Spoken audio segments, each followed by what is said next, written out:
जुईनगरमधील chemical कंपन्यांमधून होणाऱ्या त्रासाविरोधात लढा.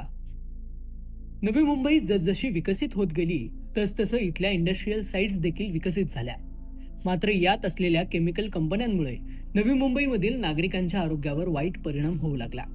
यामुळे भविष्यात नागरिक श्वसनाच्या आजाराने त्रस्त होऊ नयेत व प्रदूषण नियंत्रणात राहावं यासाठी पुढाकार घेऊन विजय बाबासाहेब साळे यांनी महत्त्वपूर्ण लढा उभारला. केमिकल कंपन्या येथून दूर व्हाव्यात यासाठी जनआंदोलन उभं केलं. नागरिकांना संघटित करून आंदोलनं केली, स्वाक्षरी मोहीम राबवली आणि नागरिकांना एकत्र करून त्यांच्यामध्ये जनजागृती केली. केमिकल कंपन्यांमधून होणाऱ्या प्रदूषणावर प्रतिबंध बसावा आणि नागरिकांचं आरोग्य सुरक्षित राहावं यासाठी त्यांनी ठाम भूमिका घेतली आणि याच संघर्षातून त्यांच्या समाजसेवेची पायाभरणी झाली. आजतागायत तो लढा सुरू आहे आणि वेळोवेळी प्रदूषण नियंत्रण बोर्डाच्या अधिकाऱ्यांना भेटून पत्र देऊन त्यावर तोडगा काढण्याचे काम सुरू आहे. या कामात राज्याचे वनमंत्री माननीय श्री गणेशजी नाईक साहेब यांचे चांगले सहकार्य लाभत असून लवकरच हा प्रश्न देखील तडीस गेल्याशिवाय राहणार नाही.